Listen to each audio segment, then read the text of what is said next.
because they are um, available on our YouTube channel. So if you've missed any past meetings, oops, if you've missed any past meetings, you can catch them on YouTube, and I'll drop the link to in the chat in just a minute, for anyone that's not familiar with that. Okay, Kristen, I think the floor is yours. Thank you again for facilitating and presenting today. I'm happy to, and I'm hoping that we're going to actually have kind of a conversation, but I put some slides together to just help guide me in what I was making a plan of what I wanted to share. Um, and I'm just going to be talking about some of the things that we have put together, what we started with, and what we're doing. And I have actually some kind of, hold on, from beginning.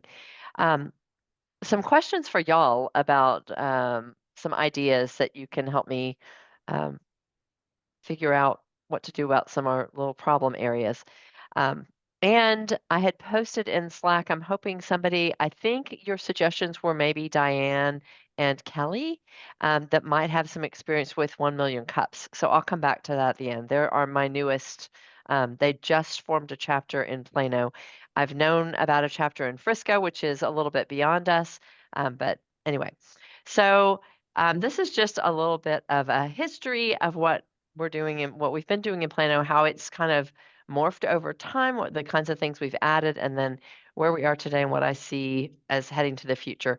So just like with a business, a small business, it starts with an idea. And I found some great, I'm a quote person, and I thought these were great, thoughtful quotes about getting started.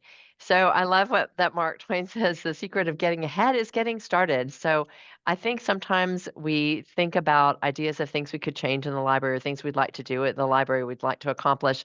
And we get stuck with, but I don't know how, or I don't know the people, or I can't make it as big as somebody else's. So I'm just advocating for getting started and doing something. I love Walt Disney saying the way to get started is to quit talking and begin doing. So, I mean, at some point we have to put some ideas down, but then we have to actually just get going. And I also loved this Arthur Ashe quote, start where you are, use what you have, and do what you can. And I think that's really what we did is started with where we were and what we had. Um, I'm really happy with where we are today and moving on. But we started with the basics, which are looking at what does the library already have? What is inherent in a public library that is valuable to small business people and entrepreneurs? And the primary things that we had at the beginning is reference solutions, which is still a critical tool for business owners and entrepreneurs planning for a business idea. And we have a number of technology tools. So we have access for our patrons to the Adobe Creative Cloud, that whole suite of products. And we have digital creation spaces at not all 5 of our libraries, but 3 of our libraries. Um, and they include equipment like is shown here, like for podcasting, for video projects, both photography and video production kinds of and editing and audio projects. So these kind of tools are things that businesses can use. And then we have creative and innovative staff. So those were kind of things that we were starting with. Also LinkedIn Learning.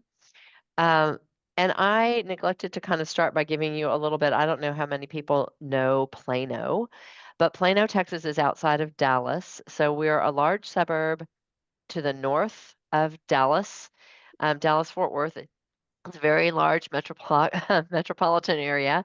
A lot of people here and a lot of people moving here, and things are changing all the time. Our community is close to 300,000 people, and we are a very diverse community. We have a lot of immigrants from all over, and we have, I didn't look up the statistics, but we have a significant number of Chinese and Mandarin speakers, or we also have added to our collection and just recently a story time in Urdu and Hindi. So we have quite a lot um, of from Indian communities represented, and obviously Hispanic communities. We have a lot of Spanish speakers in our area. So we are very diverse. Our particular community has a lot of higher educated people. So our number of college graduates is higher than a lot of surrounding communities. Um, so we do have an educated workforce and an educated group of people here and very innovative thinkers. Our students are already creating businesses at young ages in high school. So that's just a little bit of background. Oh, also, we have 5 libraries throughout Plano, which puts our residents within about 5 miles of a library. Each of our residents is close to a library. Though, when they have a Plano library card, they can attend or use materials and all of that at all 5 libraries. And also, we have reciprocal agreements with 7 surrounding cities, including, I think I saw someone from Garland on the call. So we have 7 communities around us that we interact with, which means that individuals living in the 7 cities around us can all for free, and our residents can get their library cards for free. So that means they can still use all the other services beyond what, obviously, as public libraries, anybody can come to our programs, no cost, no big deal. Um, but as far as the resources, including the databases, they would need a library card.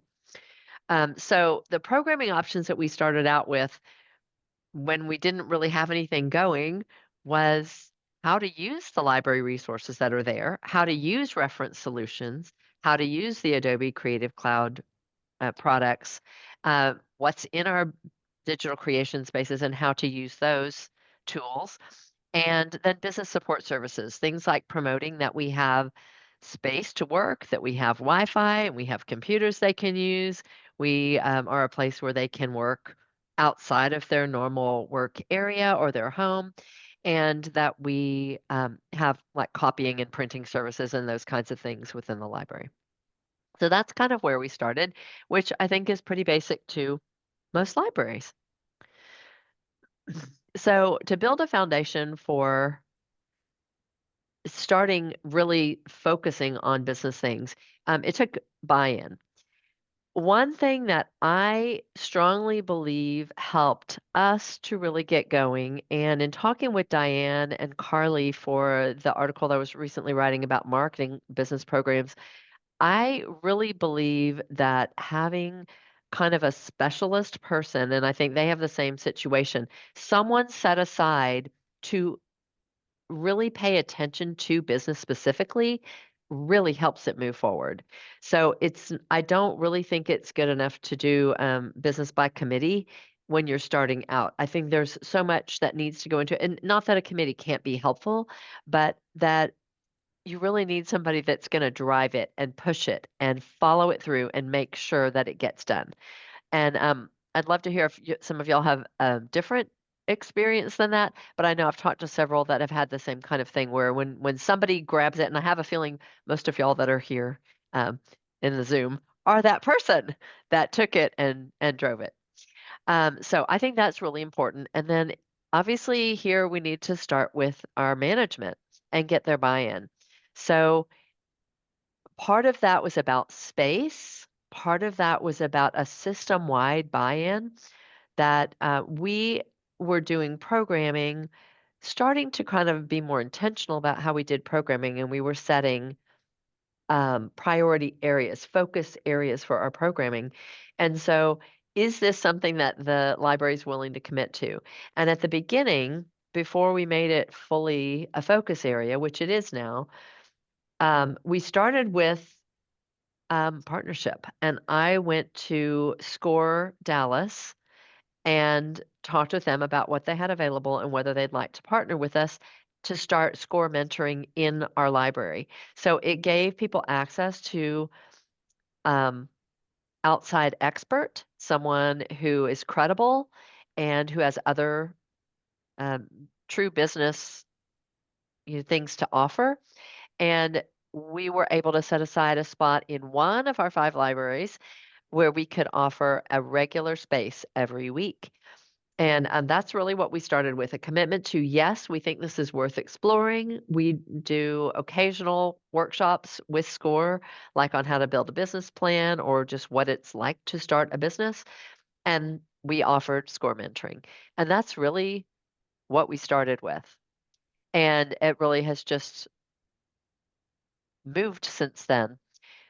Partnership to me is a key element, and I think I'm guessing that most of y'all would say the same thing because I hear about what you're doing and you're working with other organizations and people that have this kind of expertise that is needed. So it is a key to ongoing success, absolutely.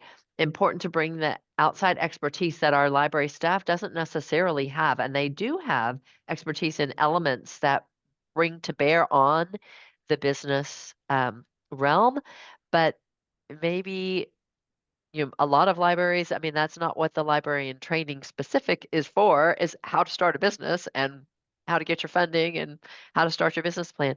So it's great to have this outside expertise. And they have insights into the audience that we're serving too, which to me, this is another key is I do not subscribe to the if we build it, they will come mentality. I absolutely believe we have to market and get outside our walls and talk to people that are in the area that we're trying to reach and talk to them about what is it that they need and how can we help them.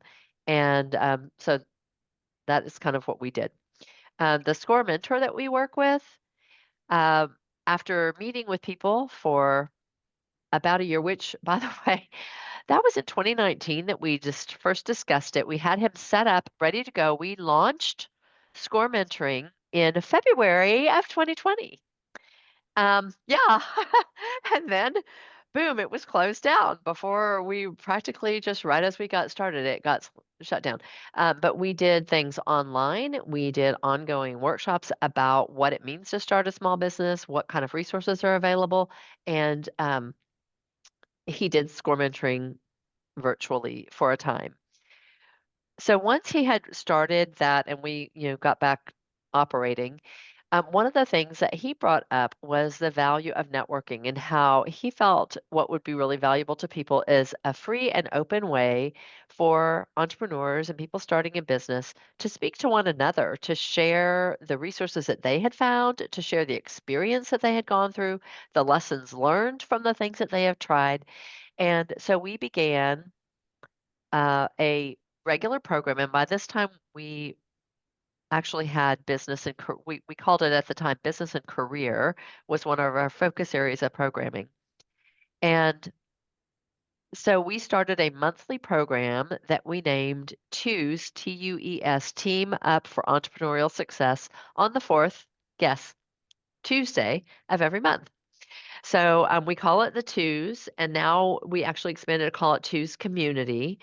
And that is I said monthly, reliable time and format for people. It's in one of our 5 buildings, so it's the same place every month, the same time frame every month. So um, it's something that we can always promote, always point to. We're here for you, and we have a topic of information that's shared. Sometimes that is by library staff, sometimes it's by an outside expert. And there are opportunities for individuals to talk with one another. This is run in partnership with SCORE.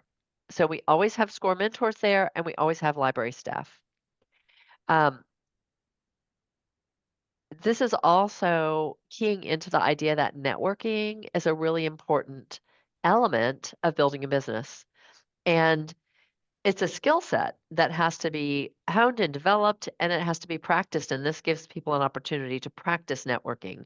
So we've also had a specific networking event, and we've brought up questions and given people questions and ways that they can connect with one another and ask things that will help them know more about one another so that they can connect together and partner for their own business purposes.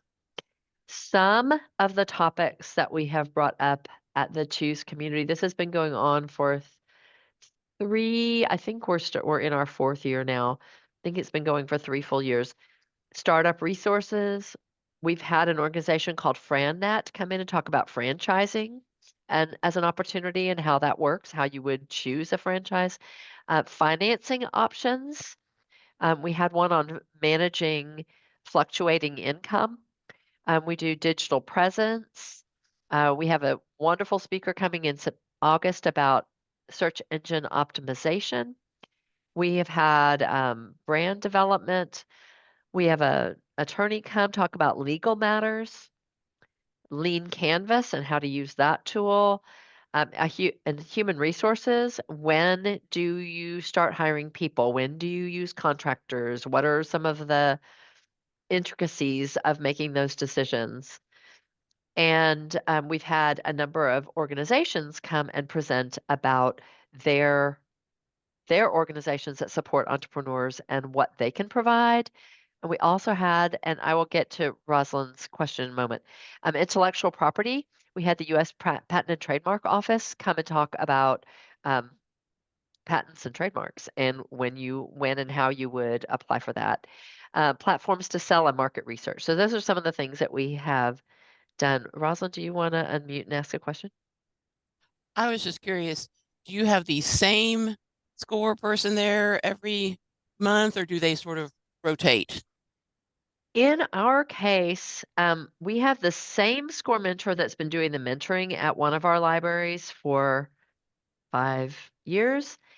And he's almost always there, but he has Hmm. recruited some others. So we have had now I've worked with probably 4 or 5 different score mentors.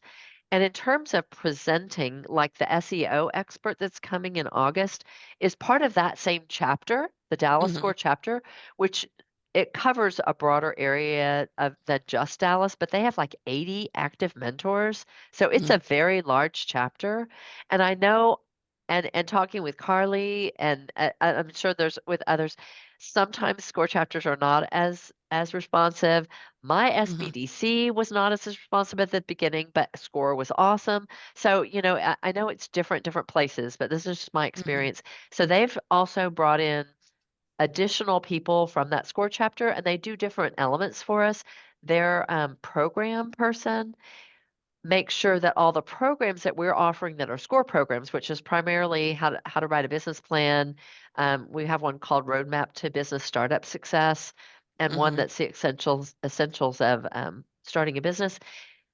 Those they ask to have people register on their SCORE platform, and then Hmm. they also provide Zoom so that while we're offering it in person, it's also a hybrid program so people can watch it via Zoom, and they make recordings and send up follow up to people that registered. So it's a real partnership, and we have an MOU and a letter of agreement with Hmm. the SCORE chapter as far as what we're doing together.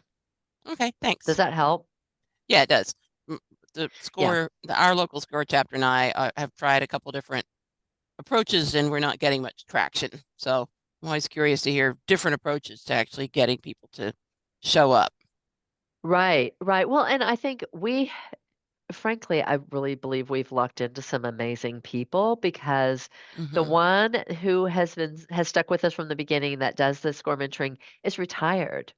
He's a Hmm. retired executive and he has the time and he loves it and he's been fantastic. But some of the others that have come, and actually I'm working with two. I'm going to get to in a little bit what we're doing, our newest thing. They are currently working their own business, Wow. and so and we have one who works with us in a youth program only in the summer now because she was doing mentoring and then she and her husband bought a new business and she quit mentoring to go back to business. So I mean, this is an ongoing, people coming in and out of things is an Hmm. ongoing situation. We have really lucked out that we've had some consistent people, and I'm very grateful. Good to know. Yeah. So one of the other elements that I feel like has enabled us to be successful is developing and engaging more of our staff. So our library with 5 locations has about 180 staff. Not all of them are working on the public floor, and not all of them are really available to us in terms of what we're trying to do, but a good number of them are. So one, I think the specialist has to continue to develop themselves and build skills. And that's something that I continually do is seek out opportunities for learning and engagement with the target audience. I go to Dallas Startup Week. I go to programs about entrepreneurship so I can learn more, so I can connect with other people that are experts, and I can ask other entrepreneurs what's missing. What do you not know about? What do you not see? What are you lacking? So I love that. And we also provide opportunities for our staff to learn from these kinds of organizations. So we needed consistent leadership for this Choose program that's every month. So the way that our library does staffing of programs is basically to just allow people to sign up for what they're interested in. But with this particular program, we wanted to have somebody consistent. So we have two staff members that said, "Hey, I want to do that." And so they actually, the two of them were the staff people the entire first 2, maybe 3 years of this program. So they just got their schedule fixed so that they would have the Tuesday evening shift and they're good to go. Um, so that is very helpful in developing the rapport with the people that are coming, that are attending, but also it benefits our knowledge and planning because the same two staff are there watching what's happening, watching the trends, hearing what people are asking. It's very significant, I think, to have consistent staff and to have communication between the staff. I've held a couple times a year, or at least once a year, kind of a powwow between the SCORE leaders and mentors and our staff that are kind of taking leadership roles. So we all sit together and say, what's going well, what's not going well, and what do we want to add?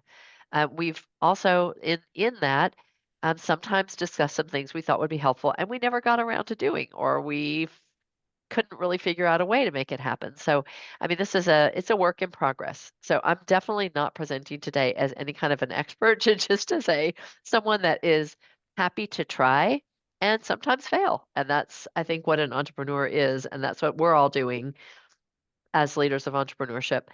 Um, the consistent staff leadership and support is really important, and we've been trying to grow this team. So part of what I've tried to do to help with that is to invite, for instance, we invited SCORE Dallas to make a presentation via Zoom, and we opened up to all staff. So anyone that was interested in the topic, and then we recorded it so they could look at it later if they were not able to make the time work for their work schedule. They described what it is that the SCORE does. What does the SCORE chapter do and how does it work? We had our Small Business Development Center do the same thing, talk to people about what it is they provide, how they work, and how to refer people to these resources.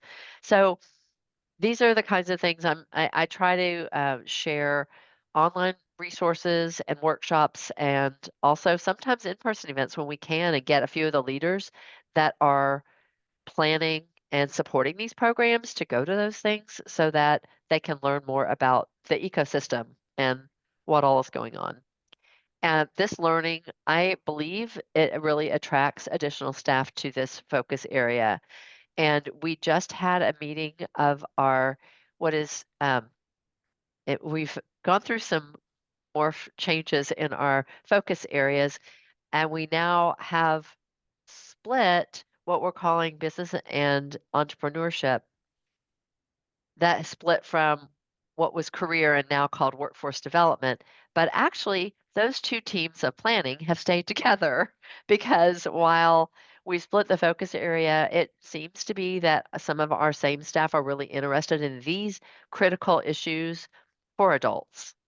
And so that's exciting to see. There were, I believe, 20 people on our last call for planning and doing content development. So that has been a big build from there were 3 of us at the beginning, 4 of us maybe that were really uh, driving, all the things that were happening. So um, that was another thing. Okay, so from our getting our adults really moving and going, then one of our SCORE mentors talked about a program that she had done when she was living elsewhere um, that was for youth. And I said, I think that would be great here. We've got a lot of kids in these schools that are already building businesses. And so she came up with an outline, and our SCORE mentors were like, yes, let's do it. And we started a Youth Entrepreneurship Academy. It's only a summer program, it's once per summer, but we've done it for, I think this will be our 5th year, or it might be our fourth. I think it's our 4th year actually, this coming year. Um, so it is 3 days in a row, 3 hours a day. We open it up to high schoolers. We place the students into teams. We do that very intentionally in Plano because our schools have a lot of competitive elements within them. And I think that there might be a lot of students that would be hesitant to come if they thought that groups were forming on their own because there are people that are always going to be the winners. Well, this doesn't work that way. We put them through the DISC assessment, and then we assign them to teams so that there's a DISC on every team as much as possible. And it usually works out pretty well that way. And then the for 3 days, and mostly for the first 2 days, but a little bit every day, we go through a curriculum with them to talk about marketing, about creating a name for our business and a logo, for preparing them for a pitch, which they make on the third day, the final day. They create a pitch as a team. They have to create a business. They come up with ideas and brainstorm. They are assigned a SCORE mentor and a library staff person that sit with them, but the students drive the creativity. The students come up with the ideas and they create a pitch for the judges on the last day. 5 minutes is their limit, and they do not do this with technology. They use flip chart paper and pens. That is what we do. um, and it has worked really well. And we've actually surveyed the students every year. And so somebody will mention it was really cool to unplug and use, non-technology resources. So that's been really great. It's been very successful, a lot of fun. It's our mentors' favorite thing they do every year. Uh, if you if you happen to be connected with me on LinkedIn, you will see it every year because I always post. I think I posted this picture of these students from last year. It's amazing what the young people come up with.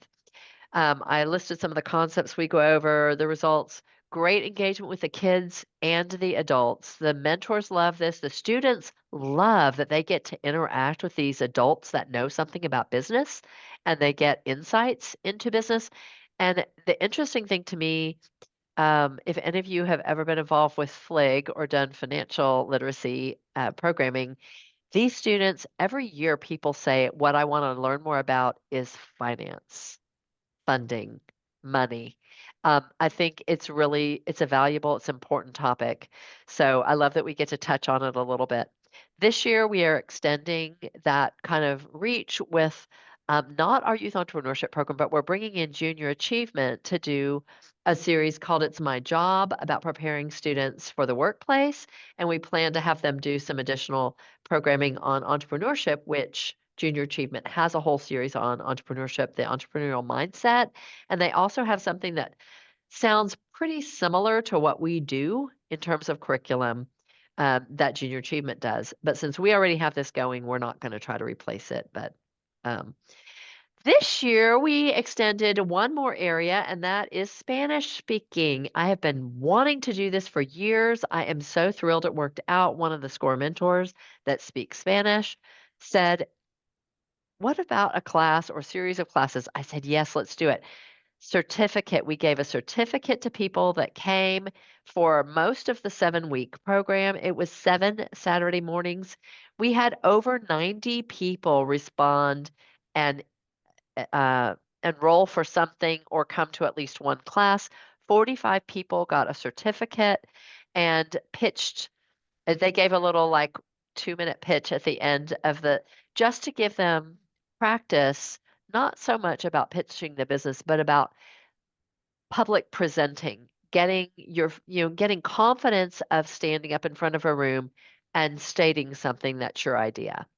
It was fantastic. We had to do a lot of marketing because, as you know, when you start something new, like I said, if you build it, they will come. No, that is not so much how it works, especially with an audience like this that most of what we do is not in Spanish. So we had to find our mainly Spanish speaking people, or of course, many of them were very bilingual. Some of them were somewhat bilingual, and many of them very much appreciated that it was in Spanish only.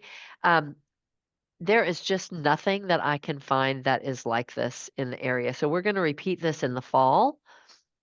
We are trying to extend our work now and keep this audience. So we are building on it with Grow with Google.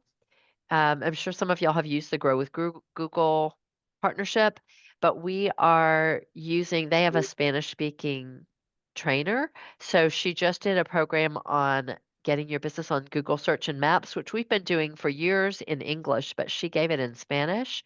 And I got two of our key staff that speak Spanish to like be the Zoom tech and the host for the program so they could see how easy it might be to do themselves. So hopefully we're going to be presenting that later. And May 29th, we have them coming back to do get the most out of your website. That's the Google Grow with Google Trainer in Spanish as well. And then we have a SCORE mentor that's going to talk about marketing in June in person, and in July he's going to talk about business plans in person. And then we'll redo that 7-week course in the fall. This is where I'm really working right now, is increasing partners and resources. We're planning right now. There's 2 Spanish speaking SCORE mentors that are committed to me now. And we haven't set the date yet, but they're going to do SCORE mentoring in Spanish at our library in the fall. I'm so excited. So just seeing things, continue to grow. Some of the challenges, and I'd love to get input, and this is where I'm hoping that we can have a conversation. I hope I didn't talk too long, is repeat attendance. Our goal with the Twos community was to get the same entrepreneurs attending month after month after month. And we have had some of that, but not as much as we've wanted. I think there are probably a number of reasons for that. And sometimes when people have an idea, they're not as ready to pursue it, or they're working full time and other things come up and it just is hard to. We do the program in the evening, but still. So repeat attendance, how to get people keep coming back even though we're doing a variety of programs, and everybody always tells us how great the information was. Group dynamics is just inconsistent. Sometimes people interact really well and stay after and chat and connect, and sometimes not as much.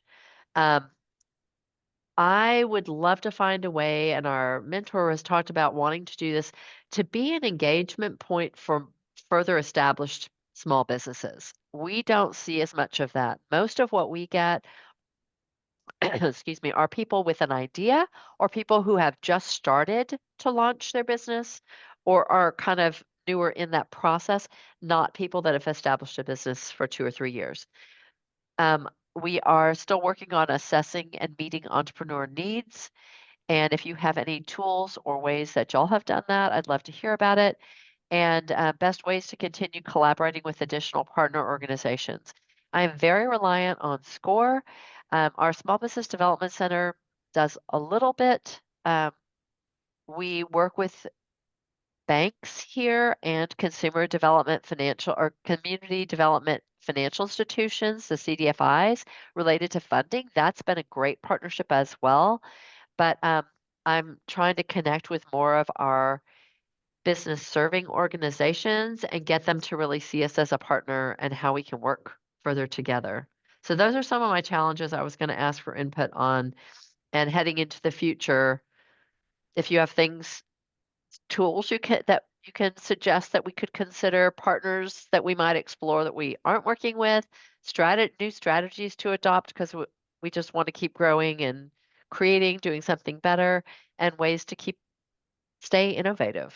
So those are my thoughts. And I'm going to go back one and stop talking and see who has some input for us. And I would also love to hear about 1 million cups.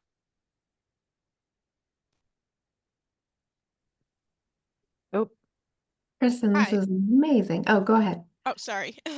I was actually curious. You may have said it. the monthly meetup. Yeah, How long is each session? it's an hour and a half. Hour and a half. We Okay. meet from 6:30 to 8 p.m.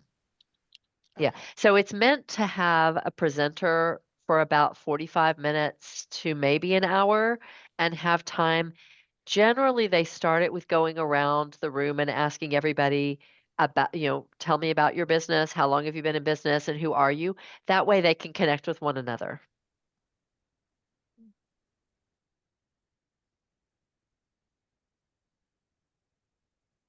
Other questions or ideas for me? Because I know y'all all have experience with some of these same things and So, awesome presentation. I took a lot from this, especially the Spanish speaking events. I think that will be very helpful. We have a very immigrant heavy population here in our community, and I think, and we host an ESL weekly event every Monday night to provide further access to those community members. So I really like that idea.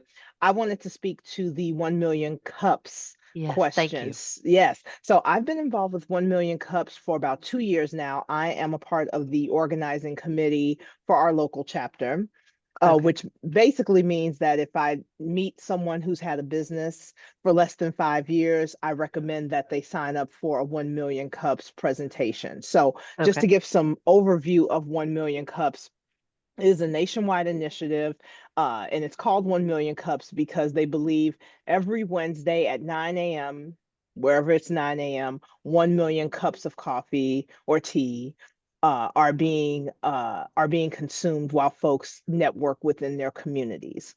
So that's where the name comes from. And indeed, every event, no matter where you are in the nation, will start at 9 a.m. on Wednesday morning. And the presenters are typically business owners who have been in business for less than 5 years. So that's a key part of it as well, is that it's an ushering event for new business to give them a chance to reach out to community members and other fellow business people to let them be aware of their businesses. And it's been fantastic. It's been an eye-opening experience for me as a librarian to be a part, just to attend the meetings every Wednesday to find out. I saw one of my neighbors was one of the presenters, and it's like you especially when you're in a small community, it's so much fun to get to know what other people are doing, what are other people innovating. And then as a librarian, it's a great way for me to connect with them and tell them about library resources as well. So I absolutely encourage everyone within the community. I'll drop the website here, the 1 Million Cups, the national website, and it does have a search tool where you can search by your community's zip Right. code to see if there's a local chapter. I think that the best way that librarians can use 1 Million Cups is, number one, try to attend the meetings. If you're a solo librarian or you have a small staff, try to attend at least once a month, because it is a great way to be in touch with what the community is doing business wise. Also, following them, many 1 Million Cups chapters have social media. So following them, if your library has social media, making sure your library is following their social media page. Most 1 Million Cups will have like a free texting service where they'll text you the Monday before to let you know where the meeting will be and who will be the presenter. So that's also very helpful so that you can have it in your schedule. But I think it's a great way to find out about new businesses in your community and also how to connect them to the library. So I'll drop that there.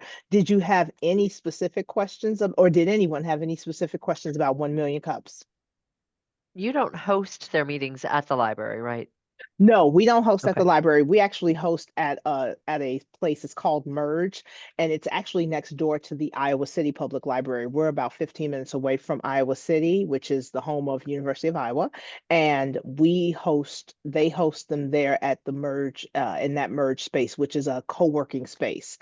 So they host it in the main lounge, and they do have free coffee if that's an initiative for anyone. Right. It's definitely a motivator for me.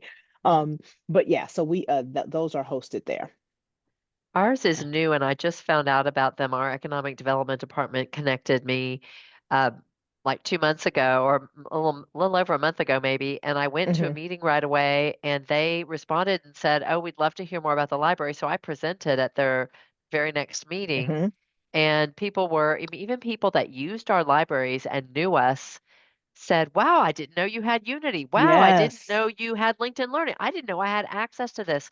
So, It's a definitely great place to beneficial. present too. Yeah, it's a Yeah, great way to present the library. We've presented at 1 Million Cups as well. I presented there before I became a part of the organizing committee, and it really is a great way to do just that, showcase to other right. businesses that, hey, we have these sources here, especially like Mhm. businesses. Our community, North Liberty, is in between two bigger communities, Iowa City, as I mentioned before, and then another community called Cedar Rapids. And one thing that I've always said at 1 Million Cups, and I have a chance to also talk about library, they have at the end of every 1 Million Cups presentation, they ask audience members what's going on in their workplaces that week. So there's another opportunity to say, hey, this is what's going on at the library this week about events that would be that would be interesting to local business owners. But also, being in the middle of those two communities, we provide study rooms and meeting rooms, and a lot of them didn't even know we had that. Right. And it's a Mhm. great way to promote your library as well. So I just dropped the link for the 1 Million Cups. I purposely dropped the one where you can search your community to see where your local chapter is. I encourage you to drop by a meeting as soon as you possibly can, just to meet others as well. So, Thank Yeah. you. 1 Million Cups has just gotten started here in Southern Oregon. It's actually in a town which is the next county over, Grants Pass. And my experience so far with it has been that it attracts a totally different crowd than the Chamber of Commerce. The Chamber of Commerce is kind Right. of the suits. They're Yeah. nice suits, but they are the suits. Uh, and realtors and bankers and that kind of folks. And 1 Million Cup seems to attract like the artists and the graphic designers, and around here, some of the farmers, not too many. Still working on that. But yeah, totally different crowd. So I go when I can. It's just a little tricky because it's mostly Josephine County folks, and they have to pay to get a Jackson County library card, and their library sadly is criminally underfunded and under attack. So it kind of sucks. So I don't like that part, but I show up when I can because it is a totally different crowd. I don't know. It's fun for me. I go to a lot of community things where when I say something about, oh, don't forget your public library, we have this and this, people are always saying, we love libraries. And I, Mhm. I love keeping hearing that. But Kristen, I know we're going to meet next Tuesday. yes, I thought Kelly did a great job talking about 1 Million Cups, but we can talk next week about our experience.